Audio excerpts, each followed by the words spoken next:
দিনাজপুরের হিলিতে বিয়ের প্রলোভন দেখিয়ে এক নারীর সঙ্গে অনৈতিক সম্পর্ক স্থাপন ও প্রতারণার অভিযোগে উপজেলা প্রাণী সম্পদ কর্মকর্তা ডাক্তার শফিউল ইসলামকে আটক করেছে পুলিশ। শুক্রবার বিকেলে হাকিমপুর উপজেলা প্রাণী সম্পদ অফিস চত্বর থেকে তাকে আটক করা হয়। ভুক্তভোগী নারী অভিযোগে জানান, স্বামীর অসুস্থতার সূত্র ধরে অভিযুক্ত কর্মকর্তার সঙ্গে পরিচয় হয়। পরে বিয়ের আশ্বাস দিয়ে শারীরিক সম্পর্ক গড়ে ওঠে।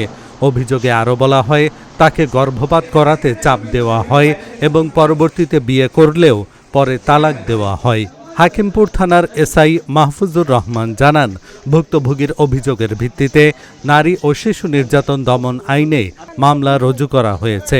ভুক্তভোগীকে ডাক্তারি পরীক্ষার জন্য দিনাজপুর মেডিকেল কলেজ হাসপাতালে পাঠানো হয়েছে। শনিবার দুপুরে আসামিকে আদালতে পাঠানো হয়েছে।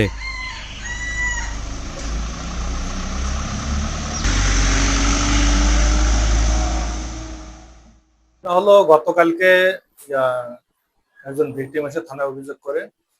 অভিযোগের বিষয়টি এই প্রাণী সম্পদ কর্মকর্তার বিরুদ্ধে। তখন আমি বিষয়টি, যেহেতু থানা ওসি স্যার নাই, আমি দায়িত্বে থাকার জন্য আমি বিষয়টির সাথে সাথে ওসি সার্কেল স্যার মহোদয়কে জানাই।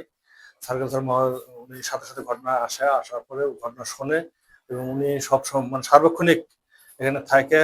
তারপরে প্রসিডিওর নিয়মকানুন যা আছে সব উনি ঊর্ধ্বতন কর্তৃপক্ষের সাথে আলোচনা করে এই মামলাটি রেকর্ড করা হয়।